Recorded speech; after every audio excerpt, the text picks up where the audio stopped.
Hey everybody, welcome to another edition of Tuesday Talks with Ashley Hannah and Angela.Saras, where we are going to be breaking down the latest news in the real estate industry. And as always, I'm waiting for my guy, Angelo. My guy, that's odd. Angelo, my better half in this real estate duo we have going on here. So as soon as he hops on, we will get started. I have the October stats. So I think those are going to be really good for us to go over. There he is.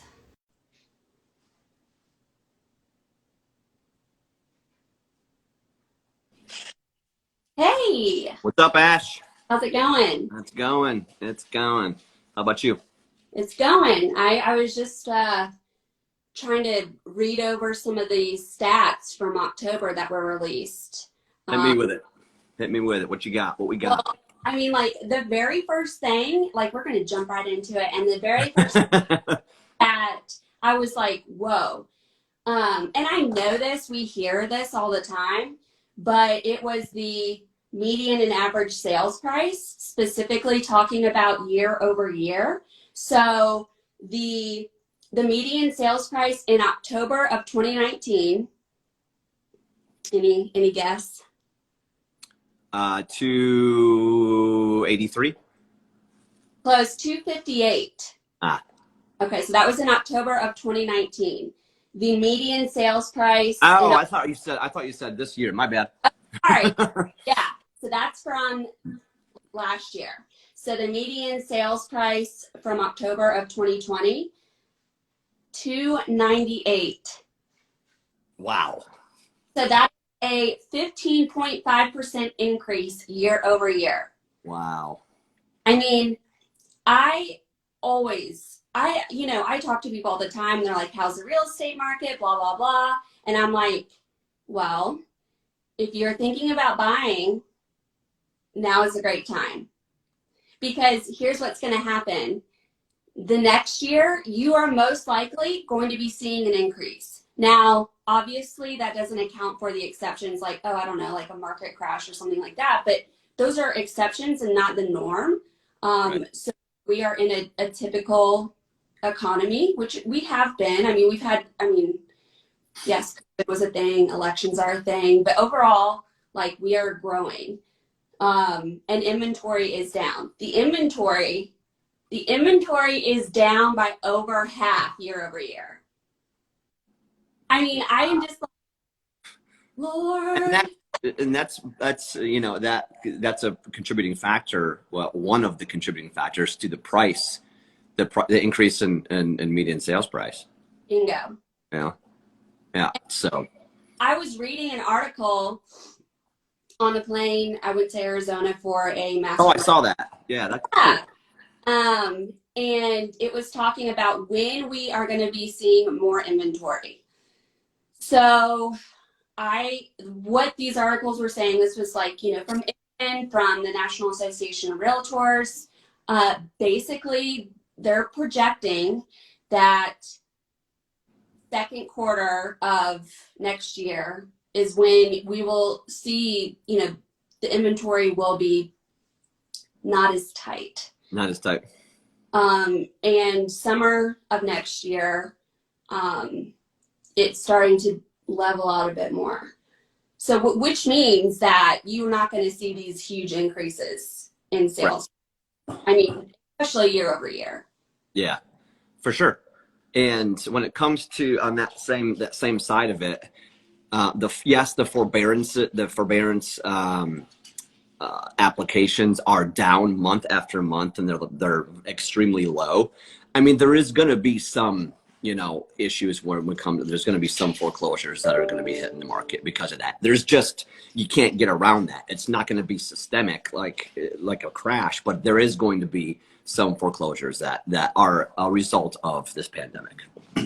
Well, I am glad that you brought up forbearance because, and correct me if I'm wrong, but the trend, like since at least, May, July has been going down, like the number Okay. That's what Yep. I thought. And then, I've seen some like scary headlines that are like, are the foreclosures going to get out of hand? Because so by December 31st, the forbearance is not going to be a thing, right? Oh, it's gonna be. Oh, it's like where it goes away. Yeah. Yeah, and it's when it comes to, of course, it all depends on when that particular person went into forbearance, but like, yeah, all of these like programs for deferment, like they're kind of getting set to expire. You Right. know what I'm saying? So they're gonna have to do something.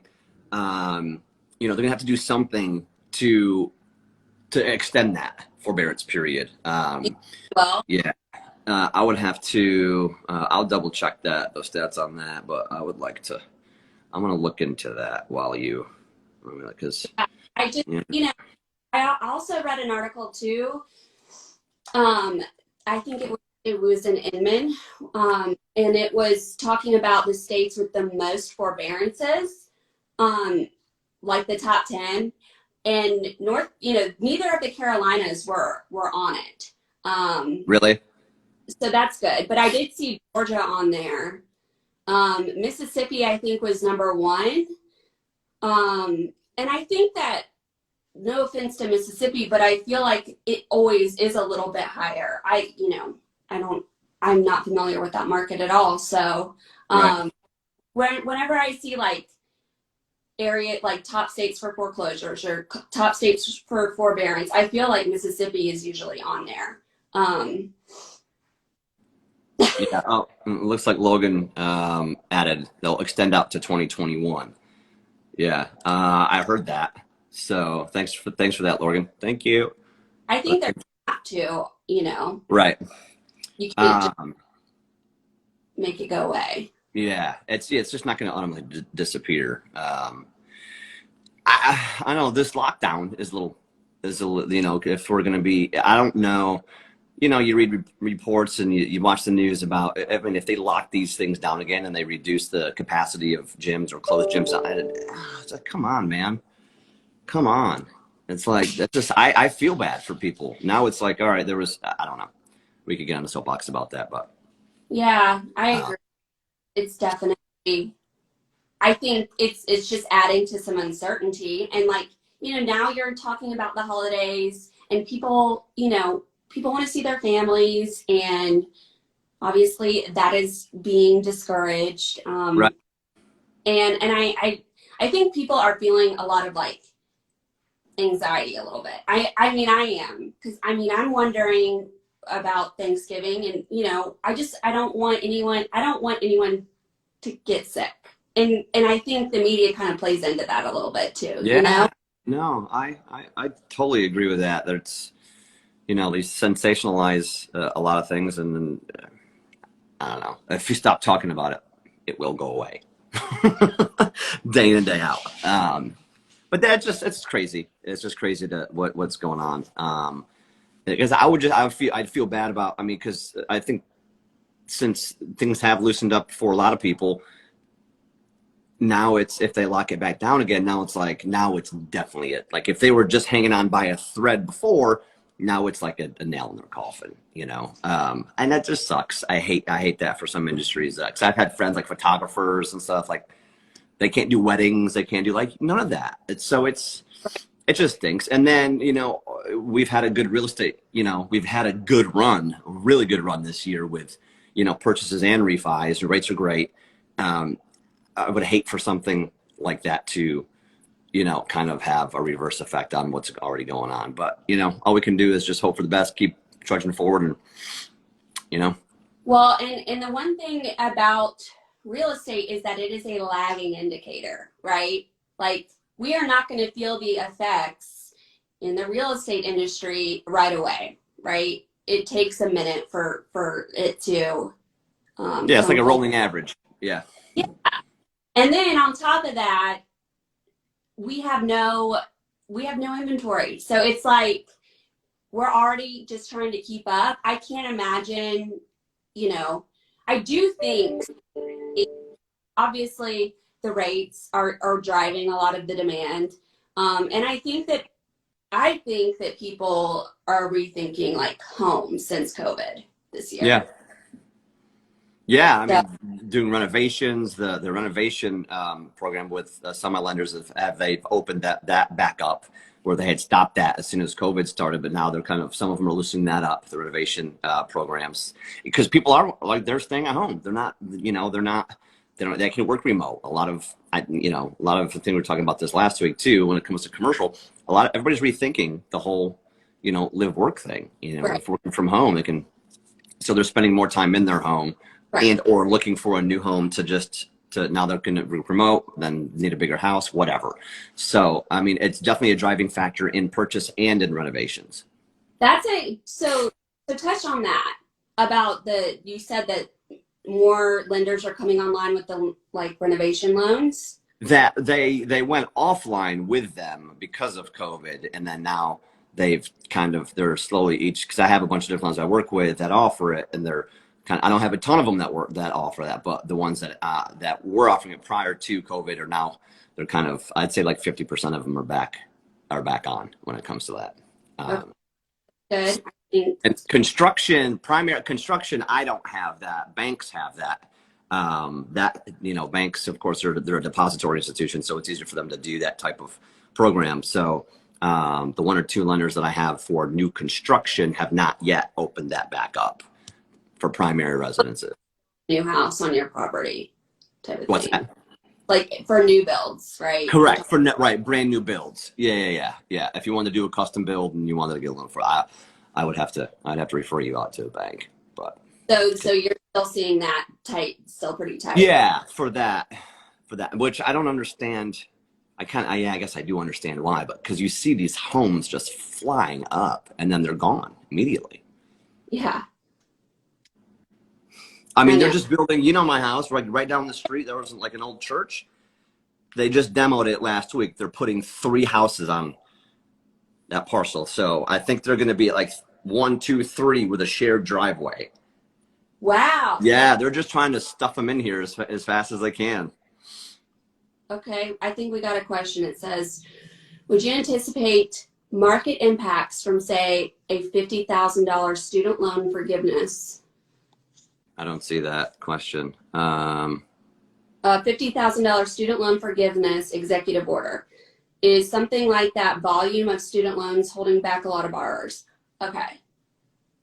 So it sounds like it's like market impacts from student loan forgiveness. Do student loans hold back borrowers? Okay, so you would be a good one, Angelo, to So a lot of borrowers that I have been working with that have student loans, they're in either the deferment, so they don't have to pay those payments.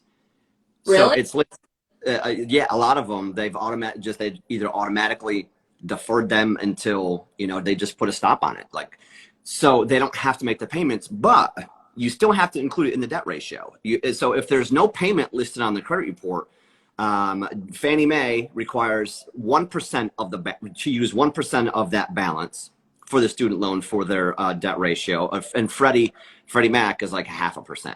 So you still have to. So even if it says 0 payment and you have, let's say a $5,000 student loan, you have to put $50 in there for the payment.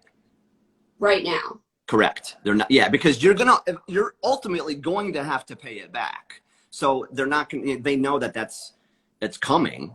So they're not going to just see like, oh, well, he doesn't have to pay that. You're going to have to pay it. So whether it be 6 months or 12 months or whatever, you're going to have to pay it back. So they want to include that in the ratios to make sure that, they're safe. So I think also this question is saying, so if a student loan, an executive order was signed where student loans were forgiven, do you foresee that would be helping a lot more people enter the home buying market? I don't really know I can't say for sure, because I don't know what Fannie and Freddie's stance would be on that, because that's a what if scenario. Yeah. I mean, if Fannie and Freddie said, if it's been it's gone, then you don't have to pay it back, then maybe they'll work that into the guidelines. But that's not a guideline yet. That's, you know, that's been written about that. So I don't. Or Fannie and Freddie still have to like see that guideline or executive order, and then they have to make a guideline about it, or Right. Though, I mean, if that is there's going to be questions about it. If that is something that is an executive order that comes from the top, they're going to have to at least address it and put a guideline in place on what to do about that when yeah. for that student loan. You know, I like personally, as someone who had student loans, and I did pay them off in May, but you know, I didn't have, I had about 40 grand, right? And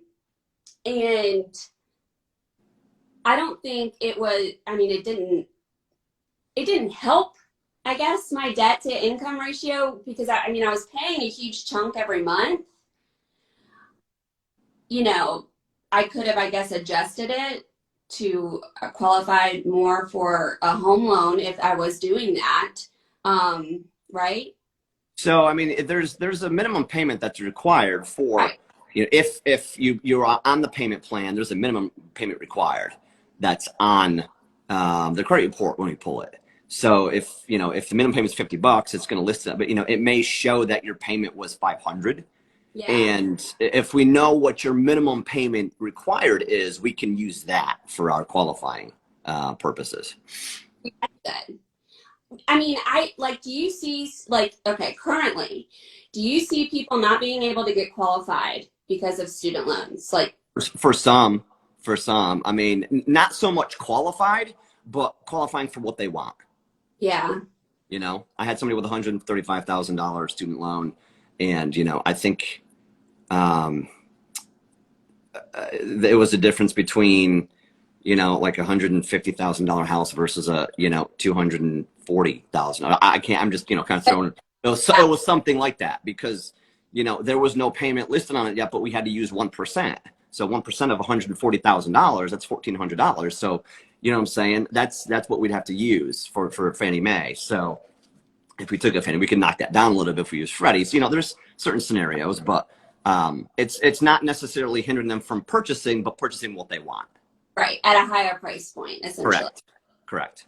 You know, I mean, I think that obviously, I do think, especially for millennials, I mean, I'm one, I think that student loans are huge, a huge burden, right? That we, some of us carry, some of, you know, whatever, but I think Yeah. the majority of millennials do have student loans or had student loans. Now, I mean, and I took out a student loan knowing that I was going to have to pay it back. And so, yeah, you want to pay that student loan off as quickly as possible. Um, but I wouldn't try to get a bigger house because of that student loan. Does that make sense? I mean, I feel like I'm like in some like gray area, but basically what I'm saying is that your debt and your monthly payments for whatever you are paying back, right? The debt that you've incurred is what it is. Right. And like, you just need to work on paying those down. And I do think it is going to be helpful, without a shadow of a doubt, right, to people having, let's just say, the maximum is $50,000 in student loans. Right. I mean, help people, right? Yeah, for sure. And Yeah, so, definitely.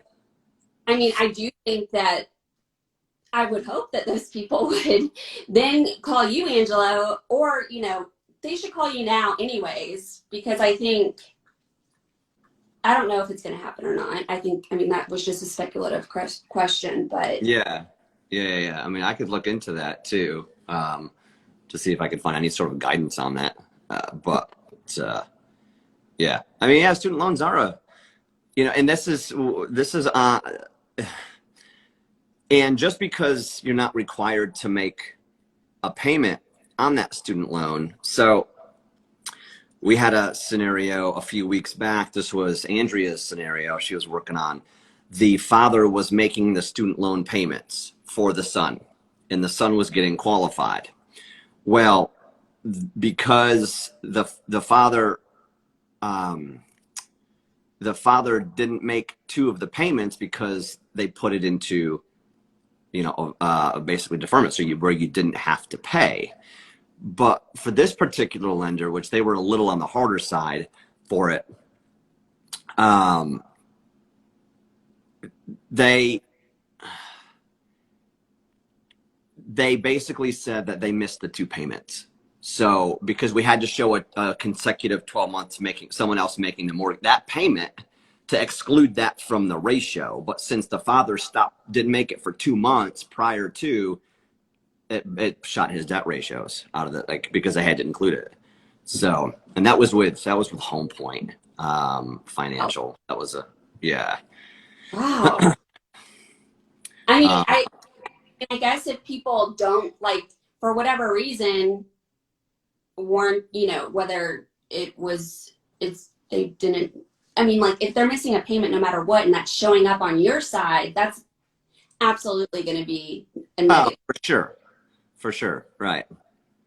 Yeah. So there was a lot of obstacles with this particular file, but that was one that we ran into, which was interesting.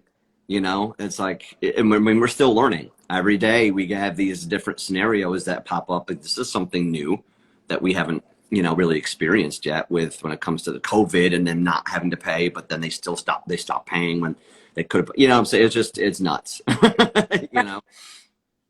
And so, Thompson Investment said the belief is that Biden will sign an executive order in the first 100 days. Who's going to pay for all that? Probably, I mean, like, at the end of the day, the taxpayers, right? Exactly. Yep. I mean, me and you are paying for it, sugar. Yeah. I think that no matter if it is signed or is not signed, so Freddie and Fannie, Angelo, correct me if I'm saying this right, Freddie and Fannie will still have to put guidelines together on that executive order for the lender. I mean, I would believe so, because they're making guidelines, on a monthly, on the daily. In each lender is putting, they have overlays. So yeah, exactly, Thompson, taxpayers. So yes, because this is so new, like, I haven't seen this before, but it's if an executive order removed that person's $50,000 student loan and that payment was $250, I would assume we would need proof that it's forgiven and it's gone and it's no longer there, and remove it from the credit report, do an update. And so there's a lot of moving parts with that. So I mean, yeah, I mean, it's feasible. Right. Yeah. I mean, it's feasible that there would be, a guideline about that. And that some lenders may say, no, we don't care. You're not paying your debt, then no, we're not going to give you a loan. Really? There could be, I mean, that could be an overlay. Yeah. Okay. Each lender can do whatever they want on top of Fannie Freddie guidelines. So, I mean, they can, I get that. It's their money. There's going to be a lag too. So if an executive order is signed, like you said something just now about it has to, like, not be on the credit report, right? Well, yeah. I mean, if it was legit, like, no, it's no more, it's gone, I would think that, the underwriter or the lender would say, okay, if this debt is no longer here, then do a supplement on the credit report saying that that's no longer here, so we can exclude that, and supply the letter saying it's forgiven, to not use that in the debt ratio. That's what I would think of, Right. Trying to think like an underwriter. Yeah, that's so interesting. I mean, I guess I didn't realize that it was that Biden was saying. I just Googled that. Cancel student loans. I'm going to read into that. That's interesting. Yeah. I mean, I've heard.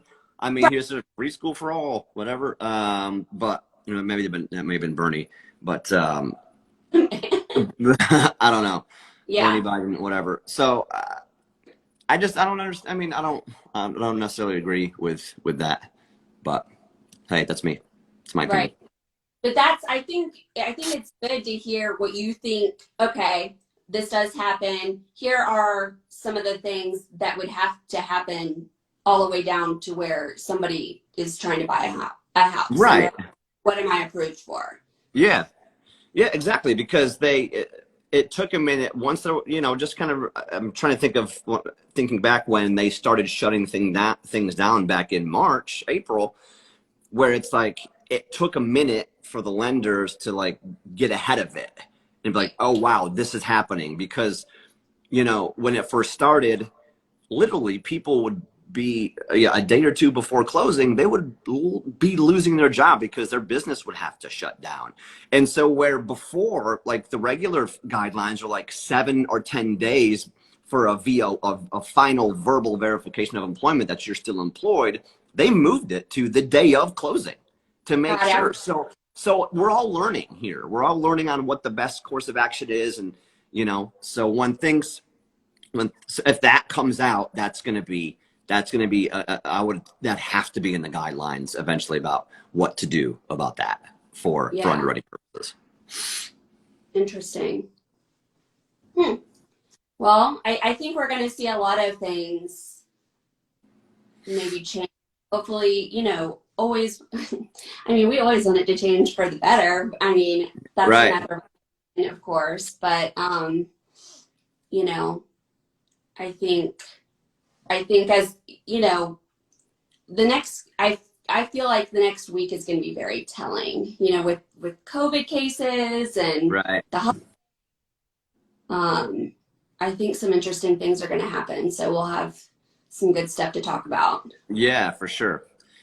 For sure. But this was a good one. Yeah. Yeah, man. What else you got? I mean, I know you have an appointment, so I was like, yeah, I do. I'll leave you like comfortable with. Yeah. Well, yeah, thanks for always for doing this. You rock. You rock. And yes, thanks everybody for joining. Feel free to leave us some questions. If we don't have the answers, we'll figure them out for you. Find us, follow us, share us. Ange and Ash. That's right. Tuesday Talks. And we will be back next week as well. Yep. See you next week. Bye-bye. Deuces.